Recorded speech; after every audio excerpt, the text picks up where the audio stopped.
I'm Prasanta Kumar Guha, Associate Professor in Electronics Department of Indian Institute of Technology, Kharagpur. We are in the eastern part of India. In our group, we do lots of gas sensing and volatile organic compound sensing kind of work, mostly using micro hot plates and also some work using graphene oxide and TMDs to sense gases and VOCs at near room temperature. Recently, we have started to sensing using in presence of light also. So here I'm presenting some of the preliminary result done by my students. So I'd like to introduce Sayan, Sabyasachi, and Debasree. They are my students who have done material synthesis, characterization, and sensor fabrication. And the postdoc Sumita, she has done sensor measurement.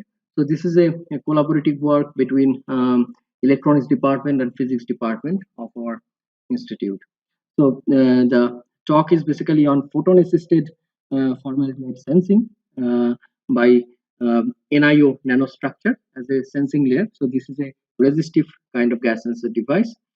So this is the brief outline of my talk. The main goal we are looking at for formaldehyde is to develop a indoor air quality monitoring kind of sensor. So I'll briefly discuss about indoor air quality monitoring at the beginning of my talk. Then I will tell you how we have synthesized the material, the sensing material, that is nickel oxide in this particular case. We'll talk about formaldehyde sensing, discuss briefly sensing mechanism, and then I will conclude my lecture. Indoor air quality monitoring is very important nowadays. I mean, it's not so important even today for India or other third world countries where we open up our windows and allow fresh air to come. But here in UK, Europe, US, where most of the houses now energy efficient smart buildings, so indoor air quality is as important as the outdoor air quality.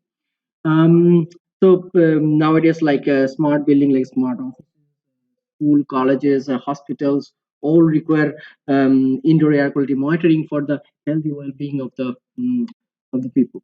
Now, there are many VOCs as gases and gases present as indoor pollutants, for example, benzene, toluene, formaldehyde, gases, then CFCs, humidity play an important role, matter particulates. So these are the different constituents which presence in indoor air. And people have many different kinds of diseases because of these pollutants. If it depends on the exposure limit and how long you are exposing all these gases and uses, this is under sick building syndrome. Okay, so um, you can have many different kinds of diseases because of these air pollutants, starting from breathing problem to COPD. You can have a severe cold and cough. You can have a headache. You can have fatigue, depression, and so on and so forth. So the list is pretty long. Okay? So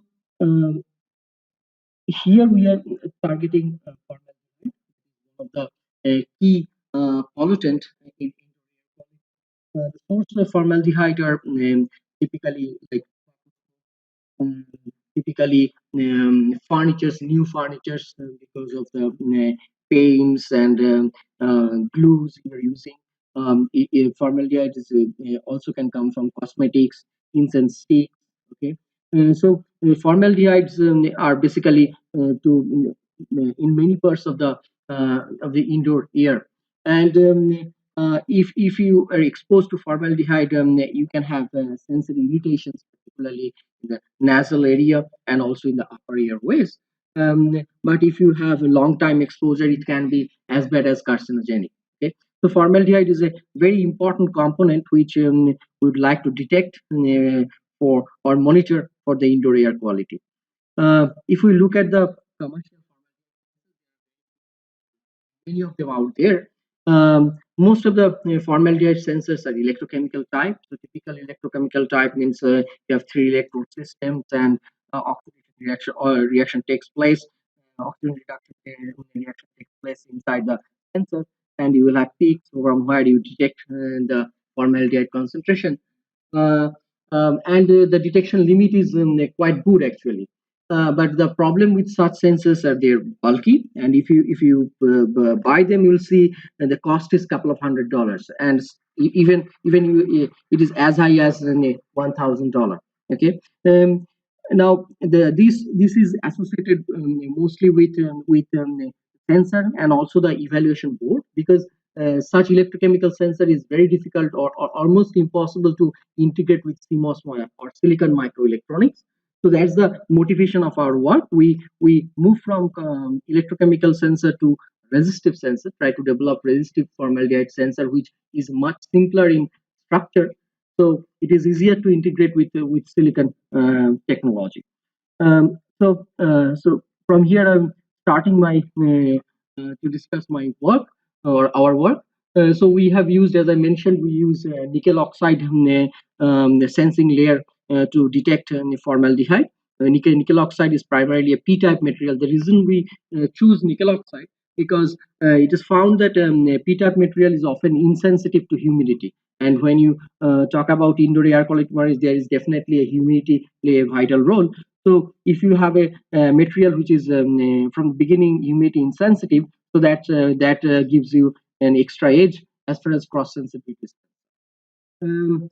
So this is how we synthesis the material. A very simple hydrothermal approach. We started with nickel nitrate hexahydrate, and we mix it with polyethylene glycol and urea in a DI water, stirred it properly, and put the solution in an autoclave for 4 to 5 hours in around 100 degrees centigrade. Okay, so this autoclave will give you after 4 to 5 hours will give you nickel hydroxide, that is NiOH2. Then you need to calcine to remove some impurities and surfactants, and you will end up with black NiO powder. You need to clean it and wash it in DI water several times, and you need to filter it. You will end up with a dark black powder of nano structured nickel oxide. Now we have done some characterization of this material. Okay, starting from XRD, SEM, TEM. The XRD characterization shows that our nickel oxide with the dominant orientation of 200 plane, and the SEM image shows our structure is very porous, which is quite important for such sensing. And the structure is like coral-like structure, and the particle size around 2 to 300 nanometers. From the TEM image, we again can see the particle dimension, and also the crystalline plane, which is visible properly, is around 2.8, 2.9 angstrom um, distance between crystalline plane. So we have done also PL. PL will give you, PL tells you that our material has lots of defects, which are pretty important for for the sensing purposes compared to ordinary nickel oxide. And we have also done FTIR to see the peak of NiO is around 450 centimeter inverse, which is the right position. Now, how we have fabricate the sensor? It is again quite straightforward. We thermal evaporated gold onto the substrate, and we use conventional lithography technique to fabricate our sensor. Once the electrodes are made, we drop casted our nickel oxide on top of the electrode. So you have a same image of the interdetated electrode with and without NiO deposited on it. So this is our sensor device. As we measure the change in resistance in presence of formaldehyde, all we need to do is probe at the two pads and see the change in resistance in presence of formaldehyde. So this is the rough or brief schematic of our gas sensor setup. Um, so the gas sensor setup contains a dry air cylinder. So dry air cylinder takes formaldehyde, so it acts as a carrier gas, and there are a bunch of MFCs to control the the concentration of formaldehyde and also air inside the inside, and these will go inside the custom made gas chamber where your sensor device is. And in presence of formaldehyde, the resistance of the sensor will change, and simply need to measure the change in resistance, which we are doing with the help of a semiconductor parametric analyzer, Agilent semiconductor parametric analyzer, that will give you real time change in resistance data. So this is the formula, standard formula we use for the response measurement of the sensor. So we basically measure the change in resistance in divided by the resistance in presence of air in percentage form. Okay, so so we started with giving formaldehyde of different concentration of formaldehyde, and so you the way you do this measurement, you apply the gas and or you apply the VOC, you switch off the VOC, and at that time you apply air to take the sensor in the baseline.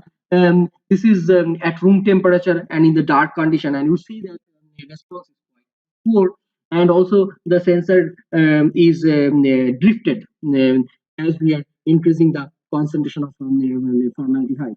So to improve the situation, we use light, because nickel oxide is a light active photoactive material, and we have seen that the response improves drastically. But before measuring the before characterizing the sensor properly, what we have done, we have again, this is a common practice to find out the optimum temperature of response of the sensor.